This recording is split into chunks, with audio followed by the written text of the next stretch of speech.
Hello, and welcome to the Kathleen Spracklin podcast. I am a woman on a mission to gather a cadre of writers, thinkers, and teachers who are transforming the world, one character at a time. And it all starts with one thing: a deep understanding of human motivation, why people do what they do, and the forces that drive them. But I'm still on Zettelkasten these days, and I have a question tonight for Mr. Horn. He wants me to say some more about my People Box, and so I will be doing that. My People Box lives in the same drawer as my index. My People Box is this section here, and my index is the front section. My index is quite a bit bigger than my People Box, but my People Box is surprisingly large. And if you wonder what this rainbow group is, these are spacers. These indicate that I have room left, and I generally make them out of cards that I'm not using anymore, that I made a mistake on, or I've even cut up junk mail and I just band them with other junk mail. And they take up space in my box so that I have a convenient amount of flexibility and I don't have my cards flopping. But I will be going over my People Box and how that works. And one of the main ways that my People Box works is that it integrates with my Bib Box. And all of this is my Bib Box. The majority of this drawer is Bib Box. And the People Box and the Bib Box work very closely together. Some people with the Zettelkasten only keep the Bib Box and feel they don't need the People Box, but I'll tell you why I like the People Box as well as the Bib Box. So we'll meet you over in the down-facing camera, and we'll talk about it while we're looking at some cards. Okay, here is my drawer out, and this entire region here is my keyword index. We're not looking at this region tonight because we've spent a few times looking at that. Instead, we're going to come down here and we're going to look at some of the cards from this region, which is my People Box. And I'm going to I've pulled out 3 cards. I'll talk about what goes into my People Box, and then I'll talk in general about some other things that go into my People Box. Here is a card that should not be surprising to any of you. I've made a number of mentions of Mortimer Adler, the author of How to Read a Book. And here is my old style of numbering the cards. This is a bib card number. And, if anything, my Zettelkasten has gone through a lot of transitions. And I used to just do the first letters of the key words in the title. So this one was R.HRB, How to Read a Book. Nowadays, I would do MA_HRB, Mortimer Adler, How to Read a Book. When I'm done talking about the People Box right here, we'll be going over to the Bib Box, and I'll show you how this card relates to the Bib Box. Now, some people do not keep a separate People Box. They feel that just the nickname of the book is enough, and the bib card will give the author name. But I like to keep it because very often a single book will have more than one author. Now, I will go up to 3 authors in bib cards, and if it gets beyond that, no, I'll just use maybe the first 1 or 2. But in this case, the book, Character, Strengths, and Virtues, which I've referred to several times, has as authors Martin Seligman and Christopher Peterson. So they both appear on bib cards. I'm going to take a look especially at Seligman's card because it shows another important reason for keeping the bib card. I have 2 different books by Martin Seligman that are in my bib box: Flourish and Character, Strengths, and Virtues. As long as it goes, I will just keep listing down the nicknames of the source and the name of the author. And this gives me a great spot in quick summary to see what all books I have represented in my bib box for any given author. Now, what else is in my box? It's my people box. So I created it with the intention of exactly these uses, having the names of the authors of my sources. However, being more and more of an analog person, I have gradually found myself putting people in my people box that are not sources in my bib box. Um, Friends, not all of them, most of them are still just in my phone, but I've added several friends to this. I've added different things like, for the furnace, the date we last changed the furnace filter is in here, the date of the last, various household things. So it's really become a little bit more than a people box, but its main purpose is to give me a quick reference to authors, especially authors who have written a number of books. And I have some authors that go halfway down or all the way down a bib card. So let's pause here then, and let's take a look at how these figure in the big bib box, because these two are very closely tied. Okay, here we are over in my bib box. Now, unlike the people box, this one is at the front of my box, and it goes most of the distance of the box is all bib cards. On the back side of this box is the beginning of my 1000s in my actual Zettelkasten, and all the way to the end of this bib box is all part of my main box. So this box has no spare room in it at all. If I run out of space here, I have to juggle cards. But we're going to take a look at a card in particular. I want to show you something in general about my bib box before we look at a particular card. And one of the things that I want to show you is that, like my index, I keep an alphabetic card for every letter of the alphabet. Only my cards, I start them out by putting an R in front of it, because all of my bib references start with R dot, which means reference to me.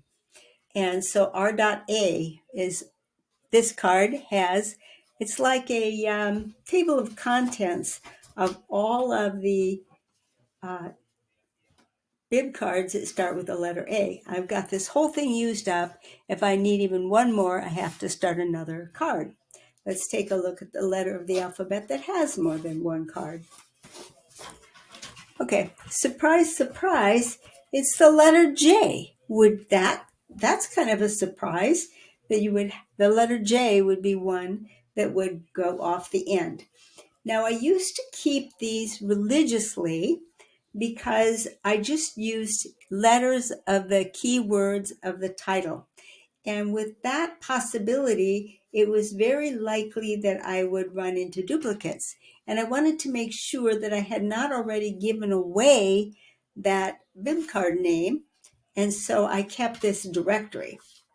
But now that I have switched to the first and last initial of the author's name, or if there's multiple authors, the first initials of each's last name, and then followed by the keywords in the title, I haven't got any problems with duplication, and I'm not being quite so religious about filling these out.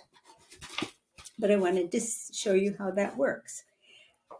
Here is the bib card stack for character strengths and virtues. This is a foundational book for me. It's deeply rooted in my subject matter. Most of the stuff that I have on character strengths and virtues has all arisen from theology and philosophy. So this is pulling psychology into it. Although what's strange is that the gathering of affect comes out of my own personal experience in psychology. I'm actually was co-author on 3 different scientific papers in the field of psychology that had everything to do with affect. In fact, working with Dr. Thomas DeShawn, we demonstrated something called the matching law in humans, where the reward system was affect. So it's kind of odd that I haven't made any deep study of character strengths and affect from a psychological point of view. So that's what I'm kind of doing right now. And that's why these are so thick, because I'm making it's a foundational book for me, and I'm making a very deep study of it. Now, I'm not turning a whole lot of them into main cards because they're not all directly related to what I'm trying to do with where I'm taking it. So I'm not likely to be pulling them out for things that I'm producing. That's what I put into the main box, or things that I'm going to probably want to pull out of my main box. But if it's just for my own edification, I will probably just leave it as a factoid on a bib card and not make a main card out of it. So this is how they're related. Now, this is the same title that you'll see over here on the people card. So this is how they're related. There's one other section in the bib box that is evolutionary to me, and I want to share that one with you also.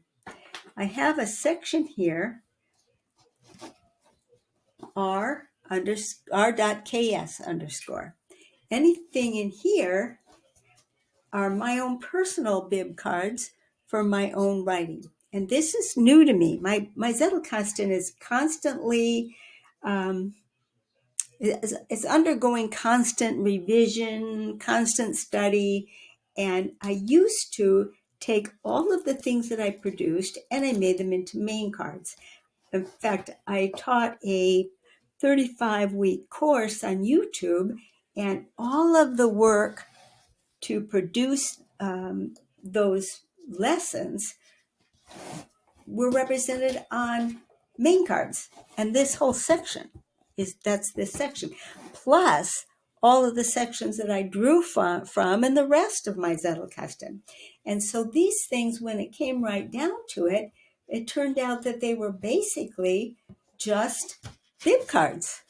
When I started really looking at how they got used, they were bib cards, but they were given number designations that fit them into my main box.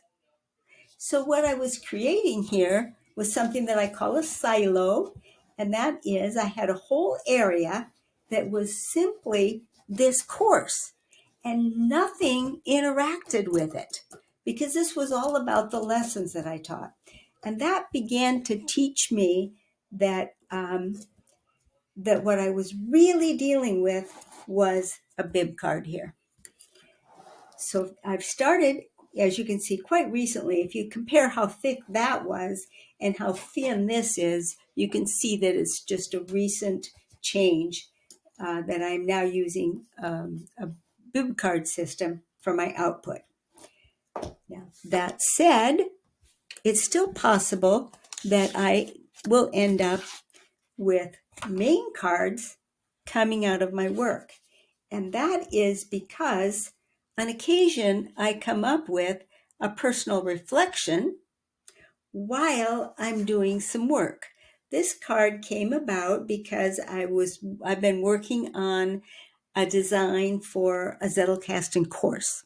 What I want to do in my Zettelkasten course is provide an experience whereby the person who takes the course comes in wherever they are in the bib card system, and whatever kind of Zettelkasten, all analog, but whatever kind of Zettelkasten they want to produce, and they experience the course like an adventure game. And when they come out the other side, they have their Zettelkasten the way they want it to be. And so, of course, that's going to take a lot of notes and a lot of design, and it's going to obviously use my experience as a computer programmer to be able to produce such a thing. But as I have made a reflection, I've made a note that I'm thinking, well, maybe that is actually something that belongs in my main box, because it might be something that provides a personal reflection. And here's an example. I haven't given it a reference yet, but it was from this morning. And it's directly related to what we're talking about here. And my memory prompt phrase is bib card or main card? Where does my product go? And so I'm talking about, well, the boundaries of my work. A lot of my work, I'm gathering, I'm pulling from my Zettelkasten, from past work, from past history, and then I'm doing creation. If my creation is going directly to a finished product, I'm now putting it on a personal bib card, and I'm noting on the back of it, it really does look just like a bib card. It's got the references where in my yellow journal, my yellow legal pads, the writing is. But sometimes I end up with an insight while I'm doing this creating, and that might well belong in a Zettelkasten. In fact, this is one that I've decided does belong in a Zettelkasten. And my reason why, this is my thought, and this is my thought about my thought, a little meta there, is that insights gleaned while producing a finished product may well deserve a card in the main box. So this is my philosophy in evolution.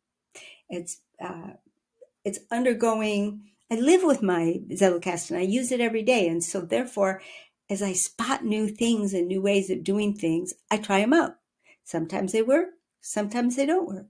If they work, I make the change. And this is an example. So I still have to put my source here that it was a personal reflection from this morning. This is almost the way I want to phrase it, but I'll come up with my memory prompt phrase and I'll have to give it a number and index it. So that's another respect. And am I in my person box? I am, because I'm in different places and I actually indicate on the card that's me where in my Zettelkasten my stuff is, since some of it's in the main box and some of it's on bib cards. Well, Mr. Horn, thank you so much for your question about the People Box. I hope I've answered your question, but if I've missed in any way, drop me a comment and I'll take another stab at it. I really appreciate the questions that you asked because that lets me know how I can best help you with your Zettelkasten. And if by chance you're interested in that idea of a Zettelkasten course, if you want to have some input in it, or if you just want a weekly progress report as it's coming along, as I explain what it's going to be like, you can sign up on my website, KathleenSpracklin.com/ZK, Z as in Zettelkasten, ZK-Dream. And the address will also be in the comments. And every Thursday, for people who sign up to that email list, you will get a little synopsis of what I'm thinking about as the design so far and where I think I'm going with it. And you can have an opportunity to ask questions or provide input to help shape the course so that it becomes something that you think you would like to take. And also, of course, when it's available, I will let you know that it is also available. So just if you're interested. Thank you. Bye-bye.